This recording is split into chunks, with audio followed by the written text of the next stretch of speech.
नमस्कार बंधुरा सुलता हेसेले आपनादेर सबाइके स्वागत। आज आमी डिमेर कारी बानाबो। देखुन कत सुंदर हयेछे डिमेर कारीटा। और एई रकम डिमेर कारी बानानो आपनादेर जोदि भालो लागे ताहले लाइक और सबस्क्राइब करते भूलबेन ना जेन। चलुन ताहले रेसिपिटी शुरू करी। आमी किभाबे बानिয়েছি देखुन। आमी डिमटाके 15 मिनट जले भिजिए रेखेছি जाते डिमेर बाइरे जे নোংরাগুলো থাকে সেই নোংরাগুলো আমার ঘষে ঘষে তুলতে সুবিধা হয়। তাই ডিমের নোংরাগুলো ভালো করে ধুয়ে আমি এখানে ডিমটা সেদ্ধ করার জন্য একটা ইলেকট্রিক কেটলি নিয়েছি। এই ইলেকট্রিক কেটলিতে খুব তাড়াতাড়ি ডিম সেদ্ধ হয়ে যায়। তাই আমি ডিমটা দিয়ে দিয়েছি। আর খেয়াল রাখতে হবে ডিমটা যেন জলের মধ্যে ডুবে থাকে, মানে বেশি পরিমাণে জল দিয়ে রাখতে হবে। তারপর ইলেকট্রিক কেটলিটা আমি গ্যাস ইলেকট্রিকে বসিয়ে দিলাম। তারপর অটোমেটিক যখন সুইচটা বন্ধ হয়ে যাবে তখন এটাকে নামিয়ে এটাকে আমি ঠান্ডা হতে দেব। 10 মিনিট আরও এইভাবেই রেখে দেব। 10 মিনিট পরে আমি ফিরে আসছি। 10 মিনিট পরে দেখুন এসছি, ডিমটা কত সুন্দর সেদ্ধ হয়ে গেছে। আমি ছাড়িয়ে নিয়েছি। এরপর ডিমের গায়ে আমি এক্সট্রা ছুরি করে এইভাবে চেরা লাগিয়ে দেব, যাতে ডিমের সাদা অংশ খুব ভালোভাবে ভাজা যায় আর এর মধ্যে যাতে নুন, হলুদ, লঙ্কা সব ভালো করে মিশে যায়। তাহলে কী হবে, ডিমের সাদা অংশগুলো খেতে খুব ভালো লাগবে, চোপসা চোপসা লাগবে না। প্রতিটা ডিমকে এইভাবে টুকটুক করে চেরা লাগিয়ে দেব। খেয়াল রাখতে হবে চেরাটা যেমন গোল না হয়ে যায়, তাহলে ডিমের সাদা অংশটা বেরিয়ে যাবে। ঠিক এই রকম ছোট ছোট করে একটু একটু করে চেরা দিয়ে দিতে হবে। ঠিক এইভাবে আমি প্রতিটা ডিমই বান করে নেব।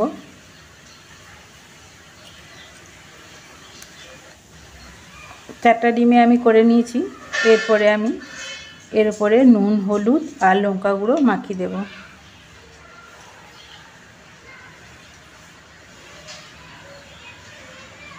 হলুদ দিয়ে দিচ্ছি,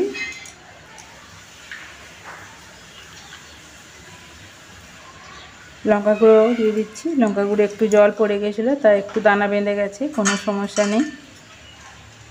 তারপর ঘষে ঘষে ডিমের গায়ে মশলাটা মাখিয়ে দেব। ঠিক এইভাবে ঘষে ঘষে যাতে ওই যে কেটেছিলাম সেই অংশের মধ্য দিয়ে ডিমের লঙ্কা গুঁড়ো আর হলুদ আর নুনটা যাতে ভালো করে ঢুকে যায়। যতটা সম্ভব এইভাবে থালা ঝাঁকিয়ে মাখিয়ে দিতে হবে। খুব ঘষাঘষি করলে সাদা অংশগুলো ছেড়ে যেতে পারে। আর দেখুন কত সুন্দর ঢুকে গেছে। এরপর এটা সরিয়ে রাখবো। এবার কিছু মশলা রেডি করে নেব। তা একটা বাটি নিলাম।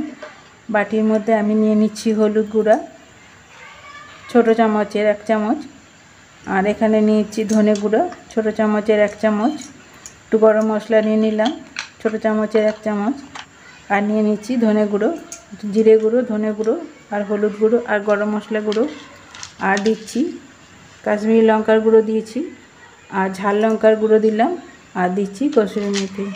কসুরি মেথি আমি এখানে ছোটো চামচের 1 চামচ দিয়েছি। এরপর জল দিয়ে দেব। জল দিয়ে এটাকে একটু পেস্ট বানিয়ে রেখে দেব, ভিজিয়ে রেখে দেব।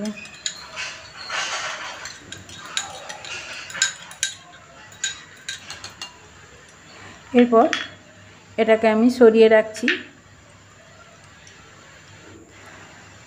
দুটো টমেটো নিয়েছি, টমেটোগুলো কুচি করে নেব।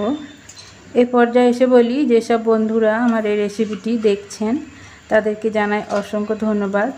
আর তারা যদি একটা লাইক দিতে ভুলে গেছেন, প্লিজ একটা লাইক দিয়ে দেবেন। আর রেসিপিটি যদি পছন্দ না হয় তাহলে ডিসলাইকও দিতে পারেন। আমি তবে জানতে পারবো যে আমার রেসিপিগুলি আপনাদের পছন্দ হচ্ছে, আপনারা কী রকম রেসিপি জানতে চাইছেন।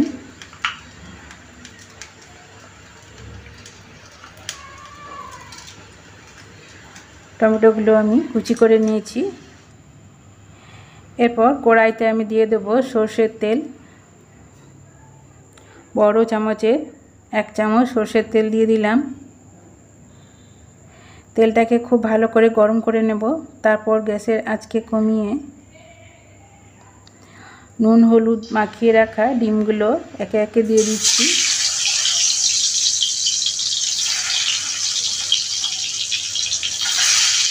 টেস্টি ডিমের কারি বানাতে হলে ডিমগুলোকে ভেজে নিতে হবে, তাহলে খেতে ভালো হয়। যতটা সম্ভব চেষ্টা করবেন ডিমগুলো ভেজে ডিমের কারি রান্না করতে।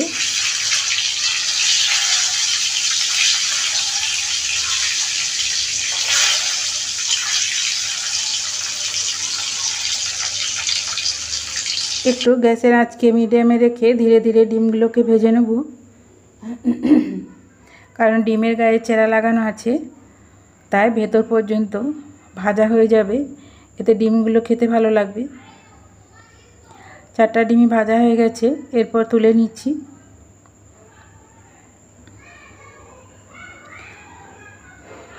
খুব সহজ পদ্ধতিতে আজ আমি ডিমের রান্নাটা দেখাবো, আর খেতে খুবই সুন্দর হয়।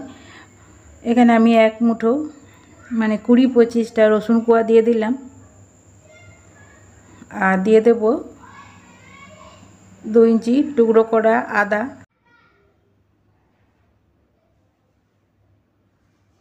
এরপর এগুলো কিছুক্ষণ ভেজে নেব। এরপর 4টা বড় সাইজের পেঁয়াজকে এভাবে কুচি করে নিয়েছি, তারপর এটা তেলে দিয়ে দিচ্ছি।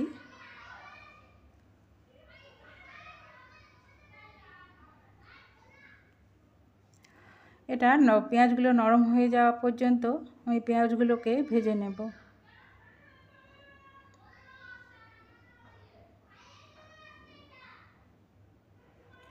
এরপর যে টমেটোটা কুচি করেছিলাম, 2টা টমেটো, এই 2টা টমেটো দিয়ে দিলাম। এখানে টমেটোর পরিমাণটা আরও বাড়িয়ে নেওয়া যেতে পারে, তাহলে কিন্তু টকটক একটু খেতে ভালো হয়। আমি এখানে 2টোই দিলাম, আপনারা চাইলে আরও 2টো দিতে পারেন।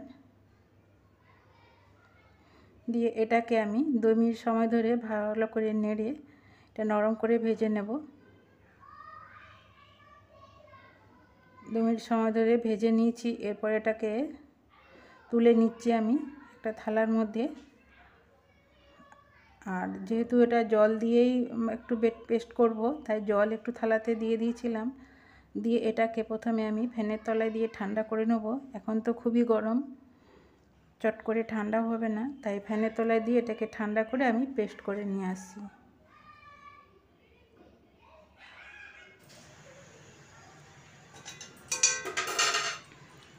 এটা পেস্ট হয়ে গেছে, আমি দিয়ে দিচ্ছি।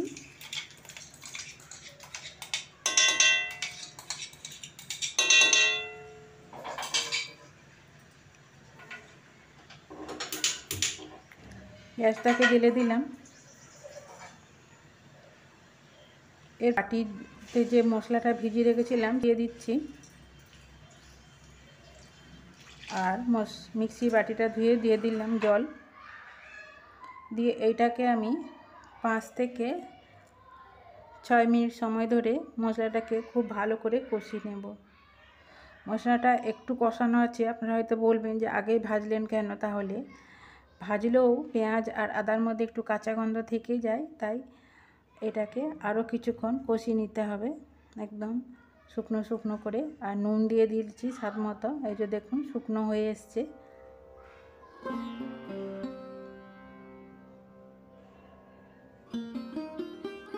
ঠিক এই রকমটা।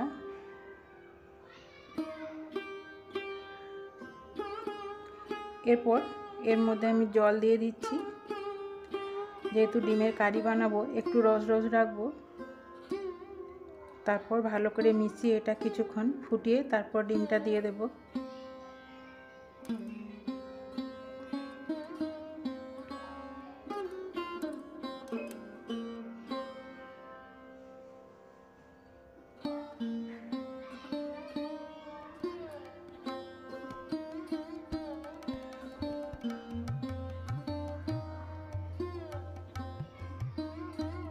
দিয়ে আমি আরও 5 মিনিট ফুটিয়ে নেব, যাতে ডিমের ভিতরে এই মশলার রসটা ঢুকে যায় আর গ্রেভিটাও খেতে ভালো হয় ডিমের সাথে ফুটলে। আর উপর থেকে আমি একটু চিলি ফ্লেক্স দিয়ে দিচ্ছি, কারণ একটু ঝালটা আমরা ডিমের কারিতে একটু ঝাল ঝাল ভালো লাগে, তাই একটু চিলি ফ্লেক্স দিয়ে দিলাম, আপনারা চাইলে নাও দিতে পারেন। এরপর ভালো করে মিশিয়ে আমি আরও 2 মিনিট ফুটিয়ে নেব।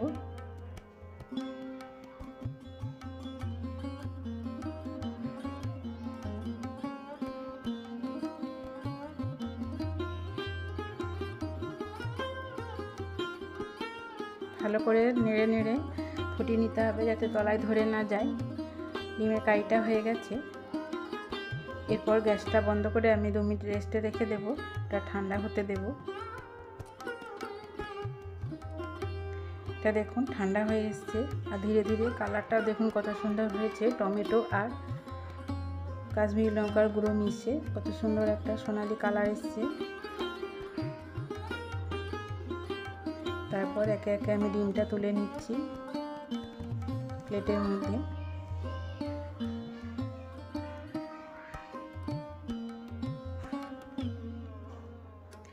এটা বানানো খুবই সহজ আর খুবই তাড়াতাড়ি হয়ে যায়।